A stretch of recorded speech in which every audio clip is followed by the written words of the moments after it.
is the door to different possibilities. Death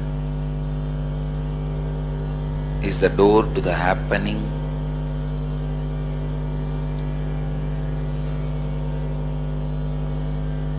When past and future overlap the life, it gets deluded and forgets its original, natural existence. Death is the moment the influence of the past and the influence of the future is completely moved out. Life stands still in its natural existential reality.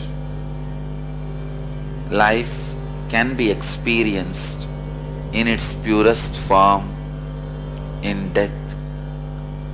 Every meditation, every spiritual technique, every kriya helps you only break few patterns, few samskaras, few engrams, but death helps you to break all the patterns, all the possible karmas, all the possible engrams, including agamya prarabdha sanjita.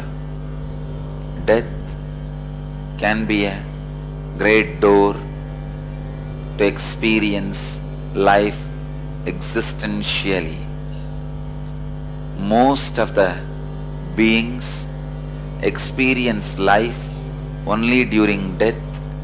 It is unfortunate they are afraid of their own life's peak existence. It is paradoxical. Beings which are supposed to be excited about life are afraid of the life which expresses itself intensely during death. Death is only for the things which can die in you. But you are deathless. If you are worried about death, you always associate yourself with objects which can die. Objects which can die is not you, neither part of you, nor existential you. It is just added to you.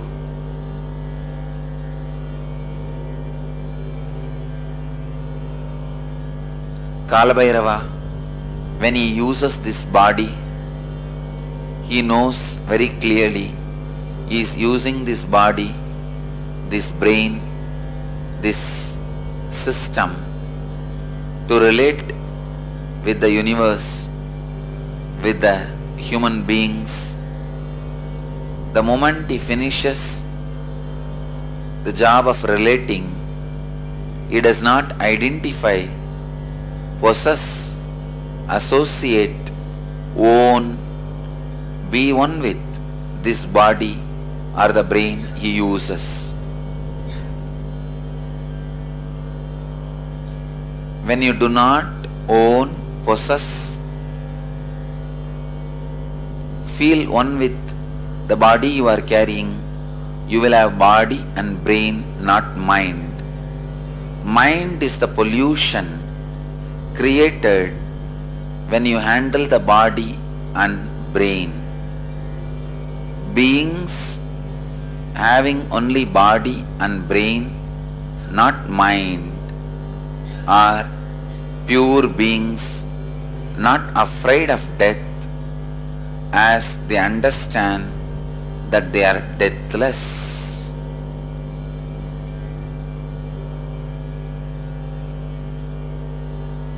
It is mind creates the association, possession, ownership, and creates the idea of death.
As per the Akashic records, either you get into the depth and realize every moment birth and death is happening, then you will be free from birth and death, or go to the peak and realize the whole life is a long stretch of pure life. There is no death or birth ever happening. If you realize both the extremes or any one extremes, you will be free from death.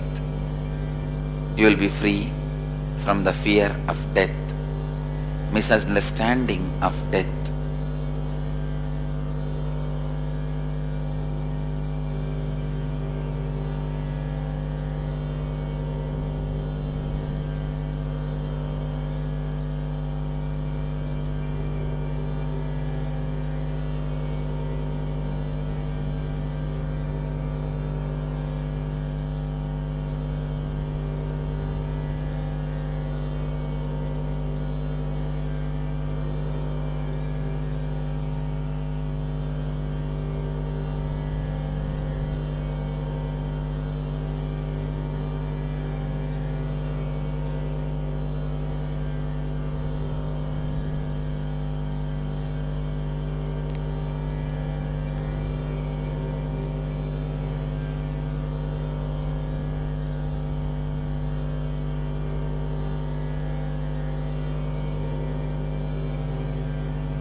The first question today we have is from Sriniti Ambananda from Thiruvannamalai. He is asking, Swamiji, yesterday in the Akashic reading satsang, you told that killing any creature whose frequency of pain and life is like that of humans incurs karma for murder. Can you please grace us as to how we can decide killing which creatures is considered to be a murder in the cosmic law? Every day in our life we are forced to kill many creatures like ants, mosquitoes, etc. Can you please tell what we can do in this regard? Anything which moves should not be killed, including ants, mosquitoes, snakes. Anything which moves should not be killed. It will be equivalent to murder.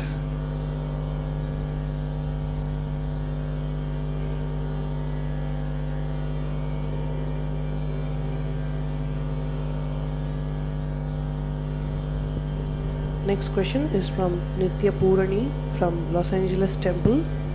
Koti Koti Pranam to Kala Bhairava. Is it okay to go to funeral services to pay respects to friends or relatives?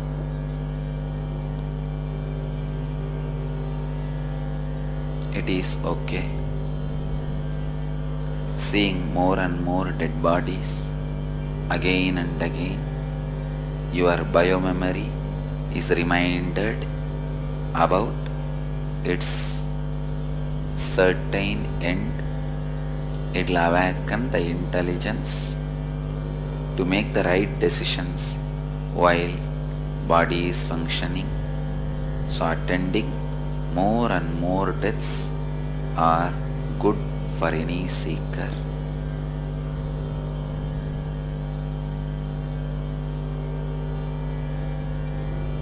Any human being attending more and more deaths is good. People who live around the cremation ground or the burial grounds, their intelligence about life automatically awakens, grows.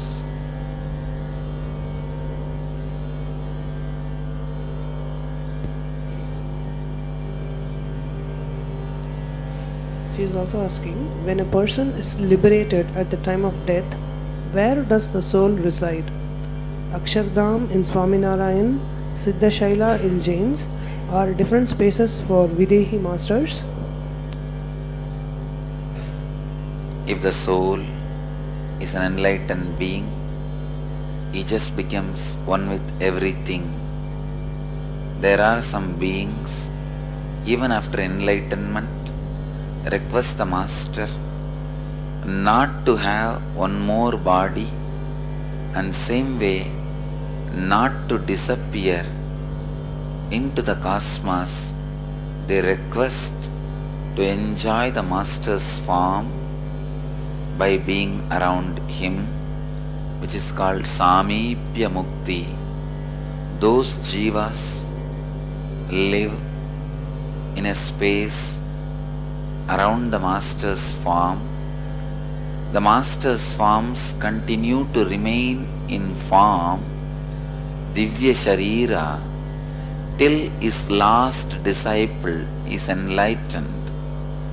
As per the promises of those masters, decisions of those masters, they continue to reside in Divya Sharira, the divine form. So the disciple who wants to enjoy the form, physical presence, decides to be around him having Samipya Mukti. An enlightened disciple has a choice of Samipya Mukti and Sayujya Mukti. Sayujya means becoming one with his formless existence. Samipya Mukti means enjoying with form his form existence.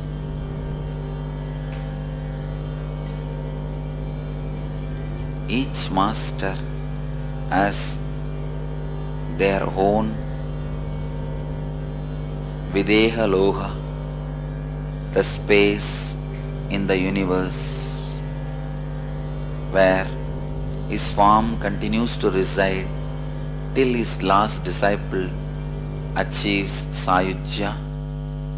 Till that period, the disciples who want to be around him in Samipya reside in Samipya and enjoy his presence and Leela. Then they disappear into Sayujya. They achieve Sayujya.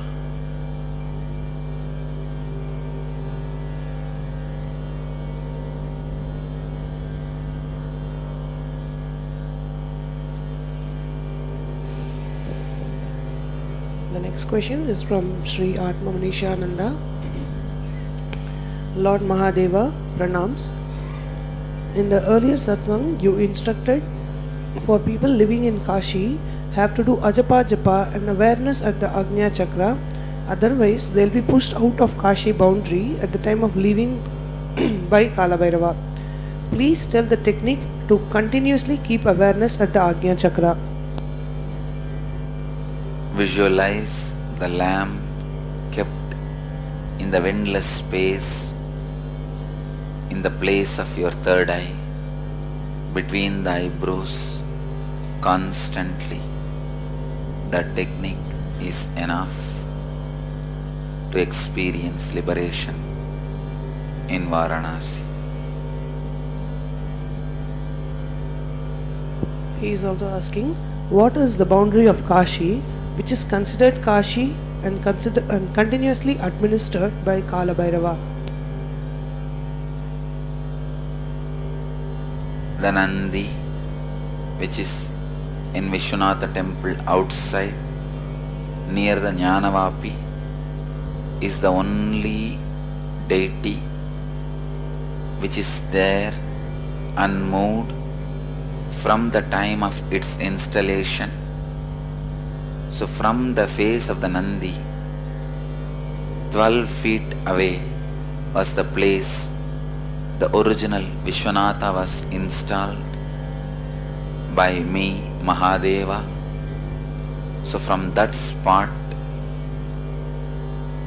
3 miles surrounding is the Swarnakashi, the golden Kasi, and 3 yojana means 30 miles surrounding is the boundary of Varanasi, but the other side of the Ganga does not include in that Varanasi of the boundary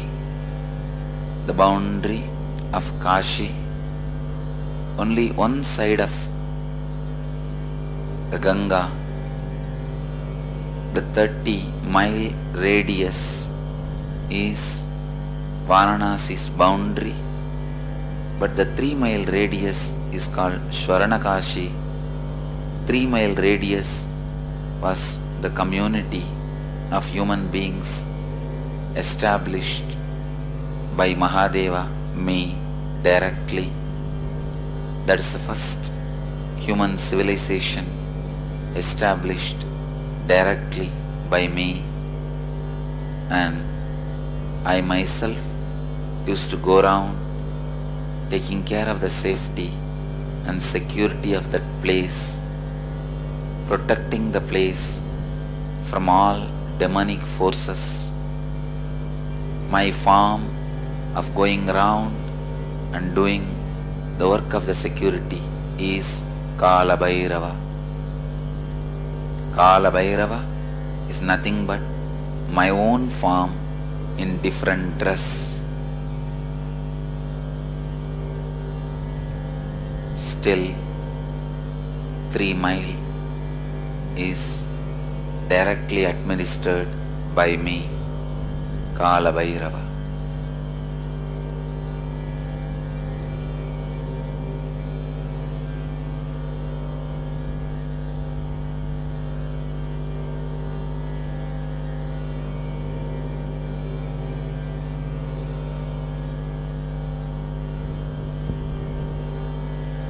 The next question is from Sai Priya Gauri Shankar from Powell, Ohio.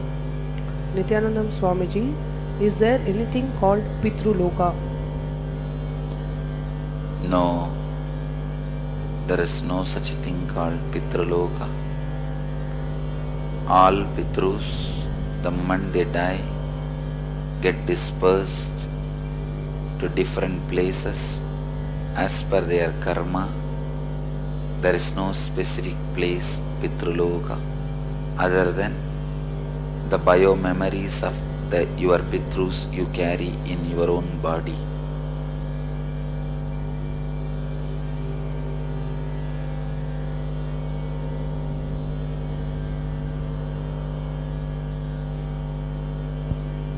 So the next question is from Sriniti Ambananda.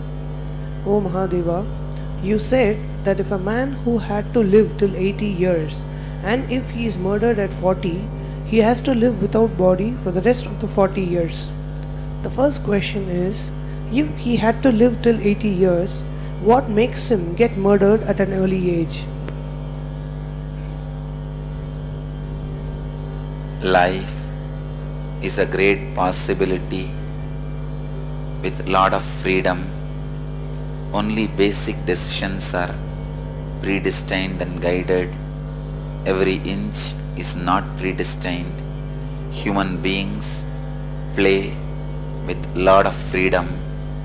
So when they have freedom, they do commit lot of mistakes which goes against their destiny and defined lifestyle. The decisions which are defined can also be interfered by the free will and free hand given to human beings.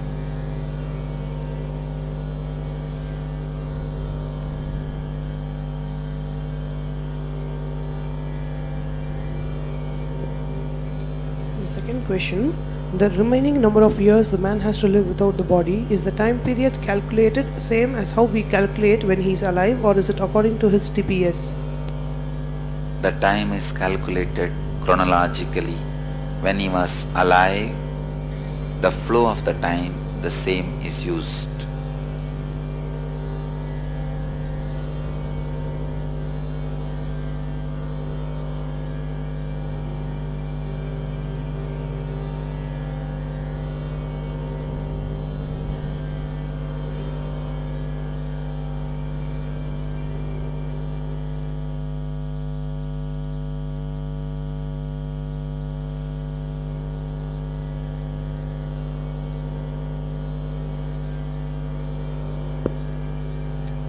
next question is from an ashramite. You said sleep is also a form of death. Many of us fall asleep so many times in a day. Are all these considered as mini death, or only the sleep in the night is considered as death? Every sleep is death.